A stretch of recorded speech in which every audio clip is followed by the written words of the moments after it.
आप लोगों का लक्ष्य स्टडी यूट्यूब चैनल पर आपका स्वागत करता हूं। जैसा कि हम लोग पहले चैप्टर में पहले वीडियो में पढ़ चुके थे कि रासायनिक अभिक्रिया क्या होती है, अभिकारक क्या होते हैं, उत्पाद क्या है और उसके उदाहरण भी देखे थे। जैसे कि भोजन का पाचन भी देख चुके थे, श्वसन, लोहे पर जंग लगना, मैग्नीशियम, फीते का जलना, दही का बनना, ये आदि हम लोग अगले लेसन में यानी अगले पार्ट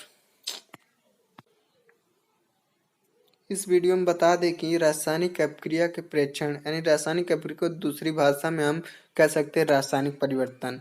जब रासायनिक परिवर्तन करते हैं तो उसमें निम्न अवस्था में परिवर्तन होता है। जैसे कहते हैं रासायनिक अभिक्रिया के प्रेक्षण यानी जांच करने पर हम उसको देख सकते हैं अवस्था में परिवर्तन, रंग में परिवर्तन, तापमान में परिवर्तन, गैस का उत्सर्जन। ठीक है, आगे चलते हैं। तो अवस्था में परिवर्तन कैसे हो सकता है? जैसे अवस्था में परिवर्तन, जैसे कोई बर्फ है अगर उसको हम गर्म करेंगे तो किस में परिवर्तित होगा? वो द्रव में परिवर्तित होगा। जो कि बर्फ एक ठोस है, उसको हम गर्म करने पर किस में परिवर्तित हुआ? द्रव में परिवर्तित हुआ, उसकी अवस्था में परिवर्तन हुआ। और दूसरा क्या है? रंग में परिवर्तन। रंग में परिवर्तन जैसे होता है, जैसे लोहा मान लो, लोहा कोई है, वो धीरे धीरे क्या हो जाता है, जब उसमें जंग लगने लगता है तो उसके रूप में परिवर्तन हो जाए, यानी उसके रंग में परिवर्तन होना स्टार्ट हो जाता है। तो उसमें कह सकते हैं रासायनिक अभिक्रिया के दौरान रंग में परिवर्तन भी है। तापमान में परिवर्तन करके, तापमान मतलब गर्म करना, तापमान में मतलब गर्म करके परिवर्तन करना। तापमान में जैसे हम कोई कागज लें या लकड़ी कोई चीज जलाते हैं तो उसके तापमान में परिवर्तन है, गर्म करके उसको परिवर्तित कर सकते हैं। फॉर एग्जाम्पल जैसे देख लो, हम क्या किए थे अभी उसको गर्म करके किसमें पानी को, अगर हम बर्फ को गर्म करें तो क्या होगा? तो द्रव बदलेगा ना। तो बदलने के बाद वो तापमान परिवर्तन करके हो सकता है। अब गैस का परिवर्तन क्या होता है? गैस का परिवर्तन जैसे हम कोई पानी को अगर गर्म करें, गर्म करने के बाद वो वाष्प बन के उड़ने लगती है, तो कह सकते हो गैस का उत्सर्जन, यानी गैस में उत्सर्जन। ये सब रासायनिक अभिक्रिया के प्रेक्षण के बाद यानी रासायनिक अभिक्रिया की जांच करने के बाद होता है।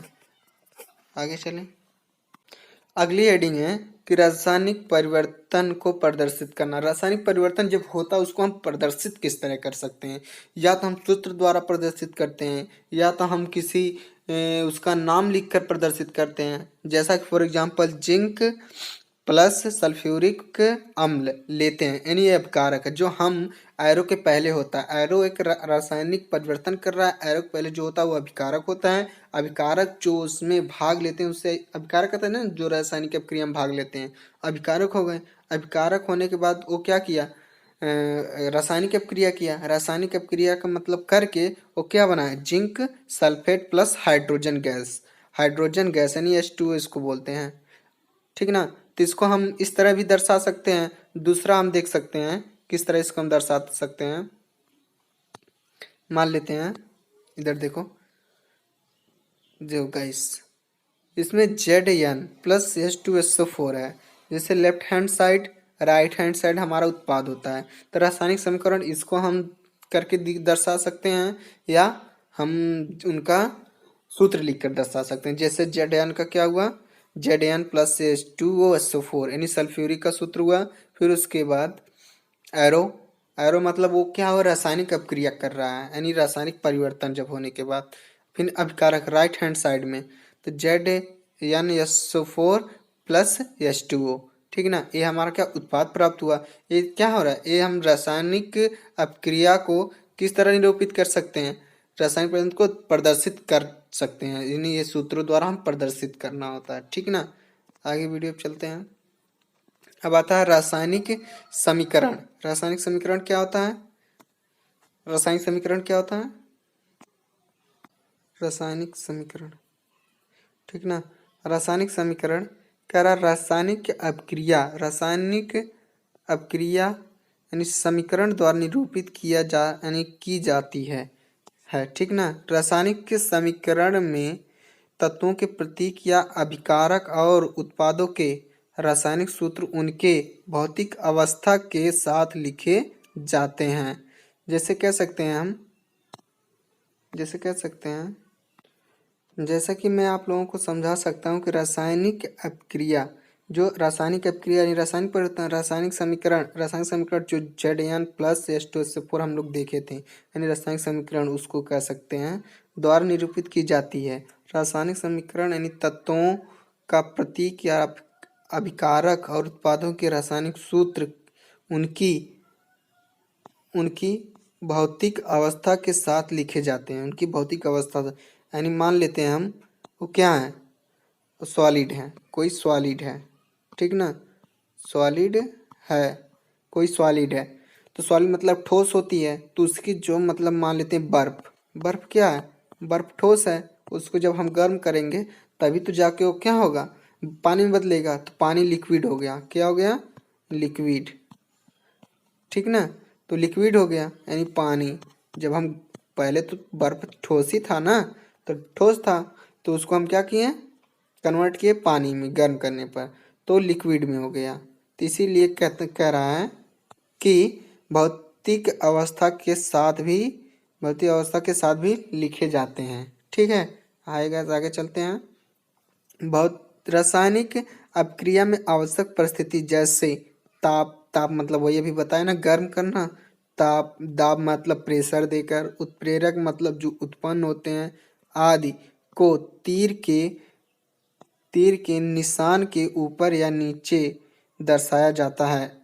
जैसे कि मान लेते हैं हाइड्रोजन गैस, ठीक है ना, हाइड्रोजन गैस तो कोई गैस होगी तो नीचे तो दबेगी नहीं, हमेशा क्या होगी, ऊपर उठेगी, तो इसको हम तीर द्वारा निशान दिखा सकते हैं वो क्या हो रहा है, ठीक ना। आगे चलें, आगे होता है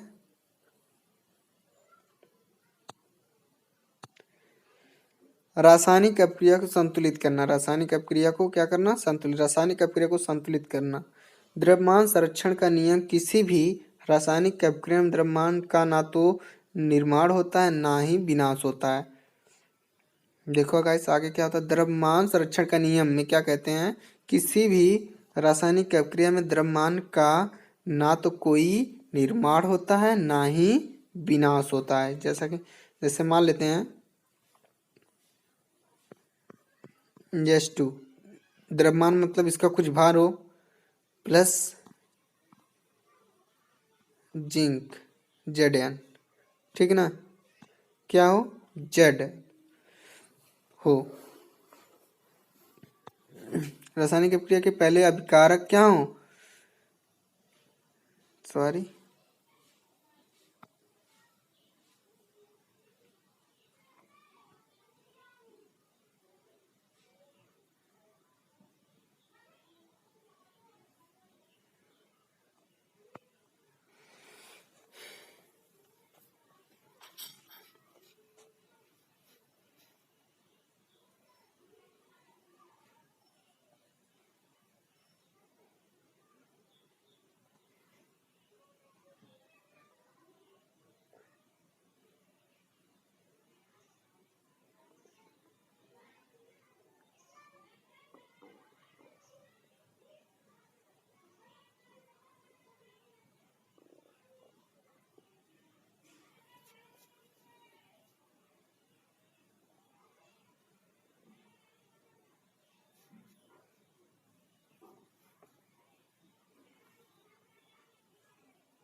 गाइस आगे चलते हैं। रासायनिक अपक्रिया के पहले अभिकारक एवं उसके पश्चात उत्पाद प्रत्येक तत्वों के परमाणु की संख्या क्या होनी चाहिए, समान होनी चाहिए। समान मतलब बराबर होनी चाहिए।